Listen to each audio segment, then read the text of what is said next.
Questions for the candidate? I'm Paul Richardson, and I'm the past president of the Greenhills Historical Society. I currently live in Fairfield, Ohio. I'm very passionate about Greenhills, even though I don't live in the village, and of course you can tell by being past president of the Historical Society. On many occasions, I approached the village administration on a personal level when the demolition of the properties were going down in Greenhills, and actually was going to use my own monies to hire an independent consultant, structural engineer, to check the buildings that the village was in fact tearing down, and I was turned down on many occasions. Remember, this was my own personal money. So the village was doing this pretty much on a whim on what they wanted to do. I'm still hearing rumors that the shopping center and other buildings are going to be torn down. About 3 months ago, the village did approve hiring a consultant to place Greenhills as a national landmark. I'm very concerned because they speak out of both sides of their mouths. On one hand, they want to be a national landmark, and on the other hand, they want to continue the demolition of historic structures. Keep in mind, I'm not saying you can't save everything, but I think the problem here is, and I see this across the board with the school district and everything, they seem to want to do things the way they want to do and not listen to their constituents. Do you have a question, Paul? The question is, what are you going to do about the current situation? Okay. Presently, I think the application, if I'm not mistaken, is, if it hasn't already gone in the mail, it's on its way in the mail. What disturbed me during the time that they were tearing these buildings down, and this is a whole problem in and of itself, because you go to our debt.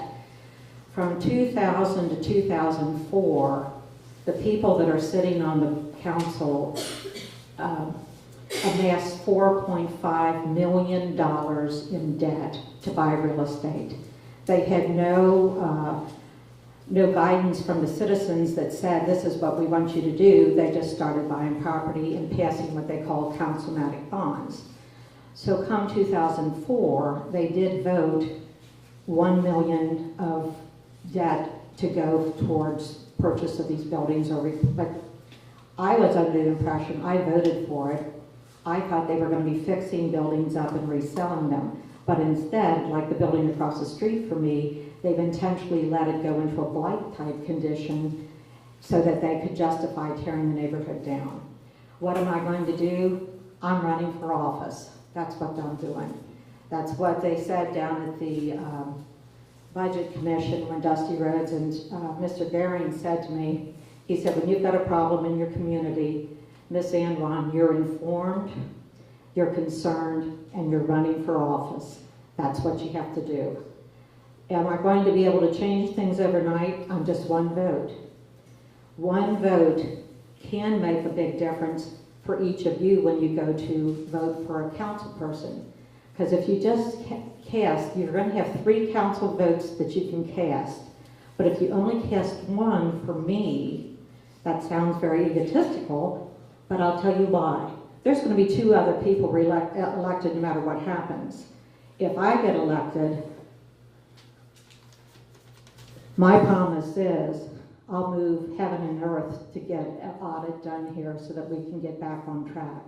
I think this community has a tremendous potential if we only start working smart and embracing our history, because we could market that, Paul. And you know, I've been to both Greendale and Greenbelt, Maryland, and those communities are doing fantastic.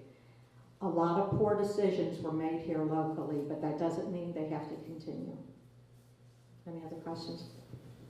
Would you actually support or be against the village buying the shopping center? This is either or, not this. It's pretty simple. Okay. Let's put it this way. Anyone who had the privilege of seeing me doing my little dance with the Statue of Liberty, which is a YouTube clip that's, you know, and Hollywood hasn't called me. I mean, I can't understand why, but anyhow, That was when the village announced in 2009 that they were going to purchase the shopping center.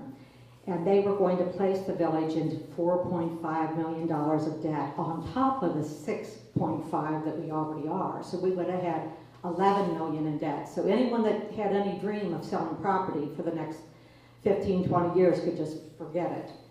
So no, I don't believe the village should be buying the shopping center. They've already proved they don't have a clue how to manage residential property. The key is to go for the historic designation, which does take some time, but you can't tear down any more property. And out of that shopping center, there's actually 12 separate buildings that all link together to make the shopping center. Only 4 of those buildings are historic.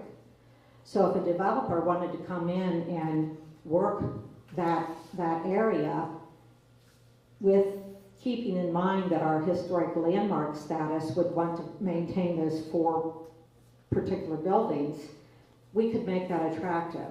Unfortunately, what the village has done is they own all of the planting strip where those trees, those horrendous chopped up trees in front of the shopping center, the pavement for the driveway, and the street lamps. All of them haven't been cared for in decades. So consequently, they themselves have been blighting that shopping center. They have been blighting our front door. How many thousands of cars go up and down Linton Road? So would I advocate this council buying? Absolutely not. Any other questions? Yes. I thought that I heard the council was looking into having a developer buy the property. Would you be for that or against that? Oh, there's no problem. That's what I just got through saying.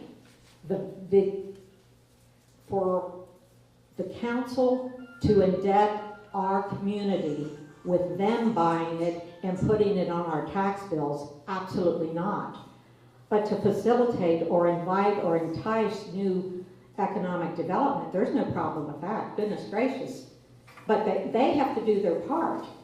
They have to actually make something look attractive. What would it take to just cut down those trees and throw in some inexpensive landscaping just to entice a developer to be interested in it? But when you don't even bother to paint the street lights or pave the parking lot, who's going to want to bring their business there? That's our problem. It's not what, they always want to blame it on the shopping center owner. That's not true. He can only do what he can do, and he can only earn a certain level of rent because of the conditions that he's faced with. It takes a mutual effort on both the part of the shopping center owner, the city, and any developer.